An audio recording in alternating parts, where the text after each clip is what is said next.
Who makes the best aircraft kits in the world? Well, it's Tamiya, of course. Okay, I'm a card-carrying member of the Tamiya fanboy club. About a quarter of my stash and all my finished builds are Tamiya, and I absolutely love them. But there's some exceptions to that rule, and this kit is definitely one of them. So in today's video, I want to compare and contrast the very old, it's actually 1980, Tamiya 132 with the new, this is only 1 or 2 years old, 148 scale. Same subject, same manufacturer, a generation apart. How much better is the new one, and which one would I recommend? And for the first time, I may not even recommend either or one of them, so I might even buy an Airfix kit instead. Have I gone nuts? Let's have a look. As I mentioned in my year-end review video, I'll put a link up there, where I said that this year, 2021, it's going to be all about the big stuff. Okay, you can't get much bigger than a 132 scale F-14. This will hopefully be the second of a handful of big builds I do in 2021. I want to stop getting distracted by all the squirrels, all those little builds that you come across your desk all the time. The first one I've done, I've already started. You can check out the video for that, the F-14A. It's probably going to be the longest one. It's going to take me all year to build that, I think. It's such a complicated and detailed kit. But this Tomcat will be the biggest I think I do if I end up doing this one alongside my unfinished A6 Intruder. So let's have a look inside, see what you get in the box. Instructions I've already pulled out, let's go inside. This was originally a 1980 kit, so it's over 40 years old. It's nearly as old as me. This particular kit was released again in 1994. They added a few little parts, mainly just ordnance, and then they released the ultimate version, which was the Black Knights kit. That was in 2003. That had much more ordnance, had a lantern pod, had a few other options built in. But it was still based on the 40-year-old design kit. Now, this leads me into something that it's an issue I want to raise now before we go any further, before we have a detailed look at the kit. And that's how you can help yourself identify kits so you don't step into a problem like getting something like this. The first reason is some people, they go to a hobby store, they see a brand new, well, it looks new, yeah, new marketing, new box, looks all shrink wrapped, lovely kit from Tamiya. It's got a full retail price on it. Oh yeah, must be a good kit. They buy it, they go home, and they open it up and they go, oh my God, this is a piece of junk. This is from like the 1970s or the 1980s. And they could have saved themselves all that trouble by looking at a particular website called scalemates.com. I'll put the Scalemates up here on the screen, and I'll put a link in the description. Oop, point that way, Chris. I'll put a link in the description below, and includes something. If you're not familiar with Scalemates, what's great about it is it started out, I guess, as a stash management solution instead of having an Excel spreadsheet like I do. And so it's got a database of pretty much every kit ever released anywhere. And within that database is a full history. So if you're picking up a kit and you're thinking, oh, this must be new, look up on Scalemates and you'll see, it's been reboxed 6 times. This one's just got new decals or something. So you can save yourself a lot of drama, a lot of headaches by just going online, having a look at Scalemates, look at the history of the kit. Okay, there's definite jumps in quality from companies. Academy, for example, like the F-14A that I'm building right now. That's an old school Academy kit. It's not the new stuff. The new Academy kit is like Tamiya. And new Tamiya is like, well, 1990s and 2000s Tamiya is like new tool Airfix. So all these companies are at different stages of detail, of complexity, engineering, and so forth. You see, Tamiya, for instance, they've made several big kits, including the F-14. This was actually the first one, I believe, in 132 scale, and almost all of them originate from the 1980s and I think very early 1990s. So we're talking 30 years plus. The only exception is the F-16, which is a 2004, I think, model, and it's superlative. It's like the best jet kit you can get in 132 scale. Now, they're all sold and marketed as new kits. And this extends throughout Tamiya's range, and this is a problem that they have. They're hyper conservative, they don't change things very quickly. This kit's been out 40 years, they still box it, they still make it, and they pump it out as a new kit, and that's a problem. What's in the box? Well, it's pretty full. Okay, we've got a lot of stuff in here. I'll just start to take them out. As you can see, the size of my hand, that's not even the upper fuselage bit. First, we've got some metal parts, massive decal sheet, and stencils for the weapons. It's just full. Alright, so I'll get this all out, we'll have a quick look. Let's start with the wings. Okay, as you can see, big wings, and they're engineered to move, to swivel just like the real thing. And we've got lovely, very restrained, beautiful panel line details. Yeah, it looks great to start with, all these recessed panel lines. Hey, oh, hang on, a little bit of raised stuff. That's a clue. Let's have a look at the next bit. Here's the lower fuselage back half. As you can see, there's the wing gloves, there's the wheel wells and the end of the engines. And if I just drag my fingernail along here, can you hear that? That's raised panel lines. There's raised panel lines pretty much everywhere at the back here. There's a few recessed details here. There are some recessed details here at the back nozzles, which are great, and the chaff dispensers, but all the rest of it, it's raised details, raised panel lines. And this is one of the big issues with the kit. Okay, the forward half, which I'll show you in a minute, is recessed, and a lot of other parts are recessed, but at the back, it's all raised. So here's the top half. We've got a few nice recessed panel lines here, but the rest, again, it's raised at the back. They're straight, so they're easy to replace, but that's an issue with this kit. It's sort of a blend of the old school raised panel lines and new stuff that we've come to expect today, which is recessed. If we go to the top back, again, you've got this hatch is nicely recessed, thank God, and so are these parts here towards the nozzles. But again, all these ones at the back here, the ones that you're going to focus on weathering and doing touch-up paints, they're all raised. So that's a big issue for people who don't like raised panel lines. Highlight for me, because you know I like my kits in flight, we've got seated crew. This is a double sprue, there's two of these, so there's two fully seated pilots and a Rio. The detail's pretty good. We've got some ordnance options there. The ejection seats are okay. We've got some nozzles here which are, they're not that good, open and closed. I'll just show you another sprue that came in with this kit. One of the features of the 9094 kit is they give you this extra sprue, which has got these Mark 82 retarder bombs and a few bomb mounts and a different chin pod. Okay, but they also give you these nozzles, which aren't too bad compared to the original release. So you can get away almost if you're that way inclined. You don't want to spend money on resin exhaust. These nozzles aren't too bad, and I'm going to use them. I can't see any problem with them. Let's move on. You do get a standing figure, which is probably one of the deck figures, a launch officer, a catapult officer, or something like that, and a few other details. They do try to replicate the canvas covering on the eyepiece, which isn't too bad, but as you'll see in a minute, the cockpit is one of the big dramas with this kit. Look at this. That's the nose wheel bay. Wheel doors, I should say. Engineered already for wheels up. Woohoo! I love this kit already. No, I don't. Let's just keep going. What else to say? Yes, let's flip it over. And one of the issues with this kit, it hasn't really changed actually. In Tamiya, they sometimes do this. Beautiful details, and then they ruin it with ejection pin marks on the inside of all the doors and other parts. So this part where the sparrows go in the belly, in between the intakes, it's all recessed, thank God. That's nice detail. And then the intakes themselves, again, recessed detail. However, I believe, yep, there's ejection pin marks on the inside. You can see them in there. Okay.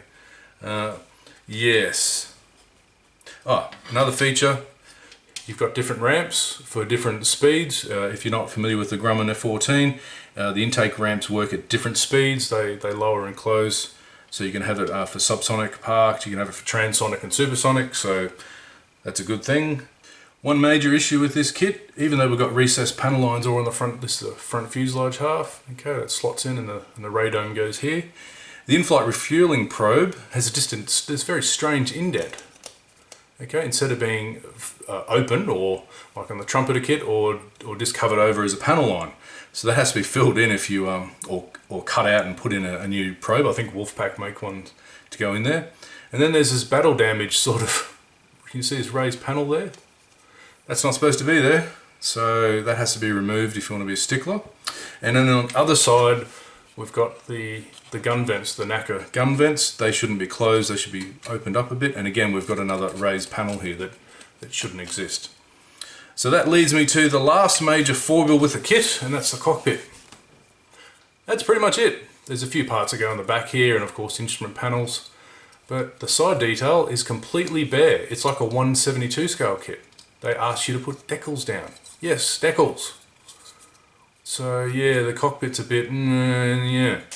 There is a solution to that. There's several solutions, some expensive, some tedious, but there's no getting away the fact that this is, you know, in today's day and age, unacceptable. Leads me to decals. Here's the decal sheet from Tamiya, and we've got some nice decals here for VF-154 and a few other squadrons, VF-21, and typical. There's the decals for the cockpit side panels, unbelievable. Yeah, and there's stencils, a few stencils for the ordnance and so forth, but it's your typical really thick. If I run my finger over that, I can feel every single decal. Very, very, very thick Tamiya decals. And they're a bit old, they're a bit sticky, they're a bit, you know, I'm not too sure. I mean, this particular kit is a 1994 one, so these decals are, you know, they're coming up to 30 years old. How does it compare to the younger, better looking sister?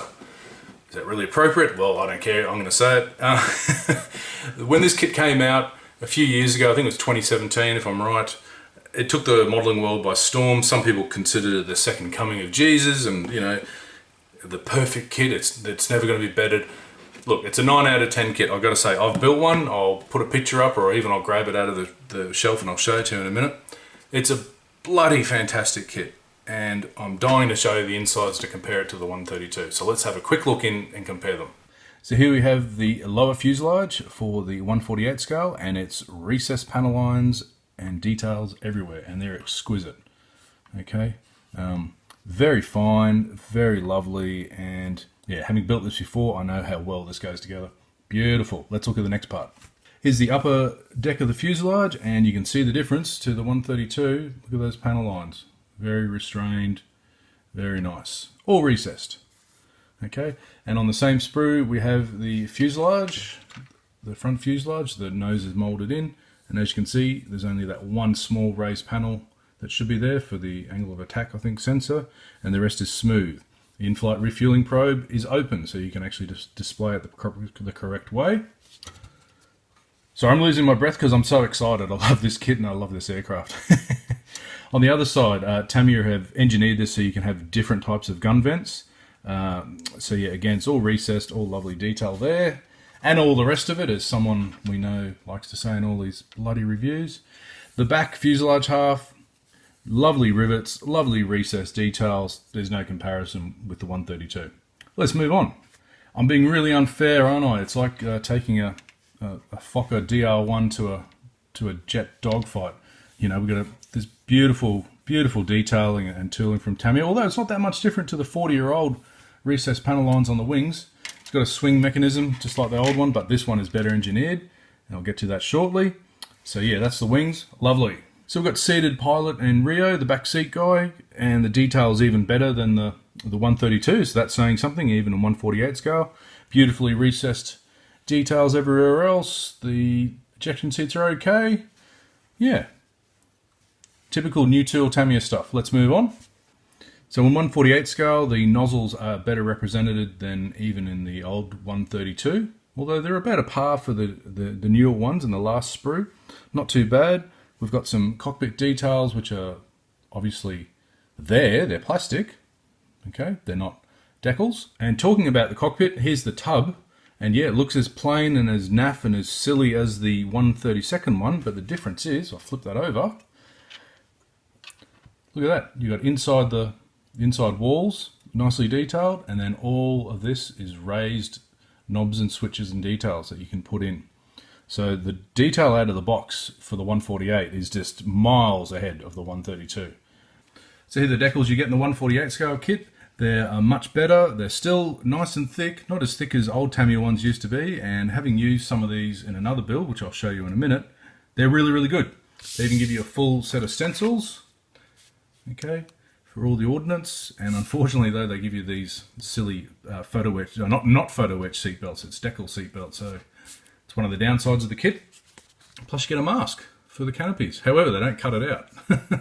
So, but at least they give you one, so that's a high point. As you can see, I've already built one of the new tool Tomcats, the F-14A. I modified this only very slightly into the VX4 black Tomcat with the politically incorrect tail fins on it. Look, I've built this before, so I know what's going on. The fit is near perfect. It's not exact, but it's near enough that it doesn't really matter.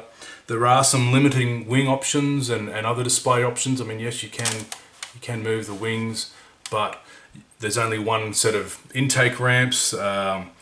You out of the box, you can't really close the wheel wells. I've been able to just work out how to do that. It's not that much of an issue. Yeah, it's not too bad. Like I said, it's not the second coming of you know who. It is a fantastic kit though, and it's what makes it such a good kit is it's for beginners and advanced alike.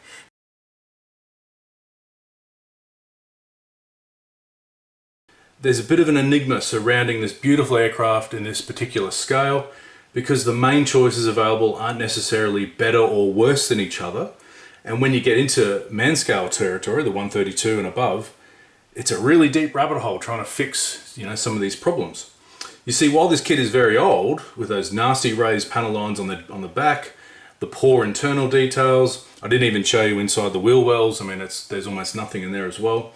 And there's a few minor accuracy issues with some of the raised panels, some questions about the shape of the canopy, you know, a few little things like that. There's potentially some tedious fit problems as well. Someone I follow on Facebook, Malcolm, he has come up with he's building this kit right now, and he's coming up with some major fit problems with the wings and other areas. But you see, the thing is, the much better, so-called, and newer, but it's a better fitting kit apparently, Trumpeter kit has its own bag of troubles that really muddy the waters. You see, with the Trumpeter kit, the accuracy problems really raise their heads. The shape of the intakes, okay? If you look at them front on, I'll try to put a photo up. I think I've got a photo in my archives. They look completely wrong. They should be parallel with the lips. And you know, the Phoenix pallets here, they're completely wrong shape as well. The avionics hump here is the wrong shape. There's lots of panel lines and rivets that are wrong or in the incorrect area. There's other minor shape issues as well, but generally I've been told on all the build forums that you see, it's supposed to build up a lot easier than a Tamiya kit. Heresy, I know, but you know, that's what it is. Now, to add poison to the poison, both of these have a really nasty price tag, well, at least down here in Australia, mainly I would say because they're so big. You're looking at upwards of $200 Australian or more at full retail price. These sometimes come up, you know, people are selling off their stash and they haven't tackled one of these. But, you know, if you want to go down the detailed fixing route, aftermarket in 1/32 scale is really expensive. You know, you're looking at probably $100 for a cockpit. You're looking at $60 to $80 for exhaust. You're looking at, you know, you can get these resin intakes. They cost at least $120. I mean, we're really going down into something that's super expensive, and that might, you know, take your foot off the accelerator and you might think, oh geez, do I really want to do this? So that leads me to my next question. What type of modeler are you? Because, you know, we're all different types of modelers. Like, I use the phrase all the time, there's more than one hobby. There's not just this one hobby, okay? There's not just one hobby of building model aircraft. We all have different approaches to how we do things. Now, personally for me, if this wasn't an F-14, if it was another subject, say it's an F-4 Phantom or a F-15 or a Harrier or something like that, something similar, same kit, same scale, I wouldn't get this kit, okay? It's too much of a hurdle for me to normally jump over. I personally like kits that fit together well without much fuss, that have the least number of steps and problems, that can fumble me up before I get to that painting and weathering stage. That's why I love Tamiya so much, because they seem to just talk to me. Now for others, there's others who just don't give a jot about the accuracy. I mean, I've pointed out the accuracy problems with this kit, the Trumpeter kit.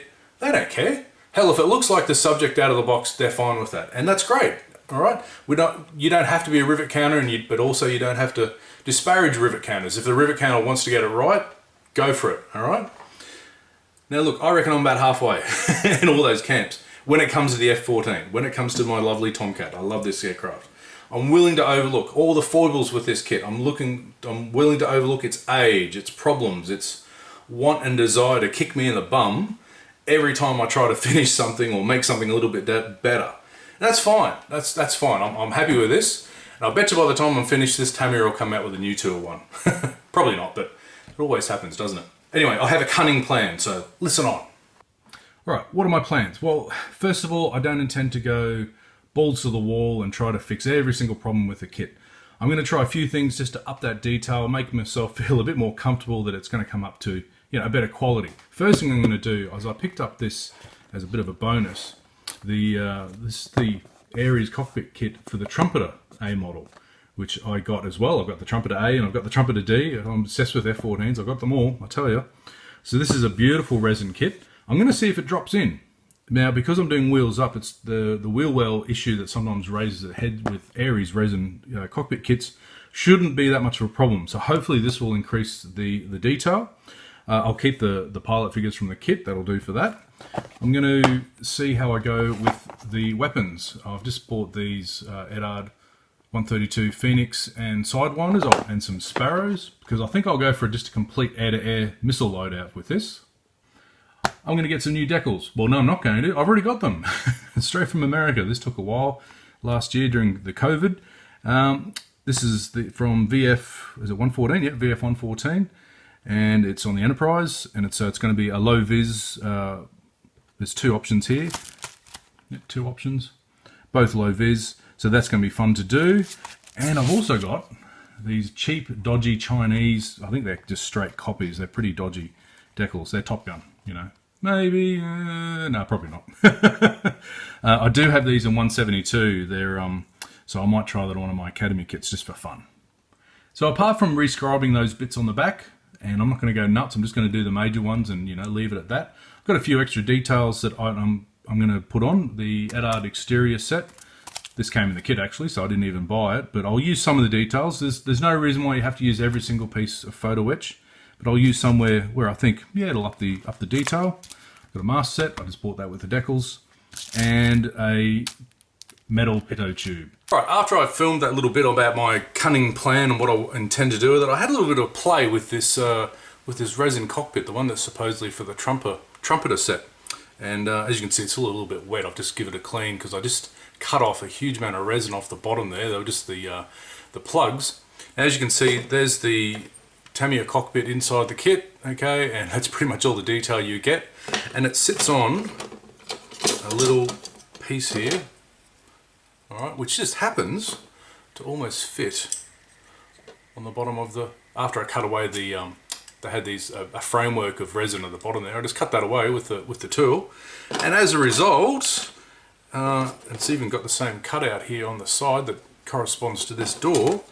I'll see if I can do this on camera, and if I can't, I'll cut away and we'll use the magic of editing, and it'll automatically appear on your screen. So hold the phone. Oh, yeah, almost. It does fit. Look at that. Okay. I'm going to have to make some sort of a platform, and I'll just set that away. I'll have to make some sort of, either modify this piece so I can fit it in, or make some sort of a ledge there to get it on. The only thing I had to do is I had to cut away one of the lugs there to get that to fit. So at first glance, that's going to work without much modification.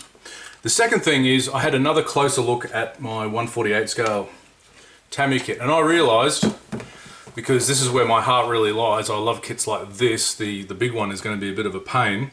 I reckon the best way to go ahead is to build this alongside it. Why not, you know? I know building, because I've done it before, this takes hours, a couple of hours to build. Most of your time is spent painting the cockpit and just getting the details right on the intake ramps and the exhausts, and then you can chuck it together and it's ready to go. So I reckon that would be a great, what's the word, therapy? While you're assembling the big behemoth that's, you know, you're going to tear what's left of your hair. I've got not much hair left out. So that's my second part of my cunning plan. So, what do you think? I hope you enjoyed that little look into my Tomcat obsession. I wasn't planning on doing this video so early in the year. I've got other projects like the CH-53E to get done first, or at least get started. If you'd like to see more of these sort of videos and what I go over and all my plans and ideas for things, I have several other, no, I've only got one or two actually, to be honest. 2 or 3, I'll have a look around the corner, hang on. 1, 2, 3, I've got 3 other ones I want to tackle this year. And I'll do a similar type of video here. I'll open it up and discuss it and come up with some ideas. And I'd like to hear your feedback. So leave a comment below, leave a like or whatever, you know, the whole drill, likes, comment, subscribe, blah, blah, blah, blah. Anyway, thanks for watching. I hope you enjoyed that, and I'll see you on the next video. Cheers.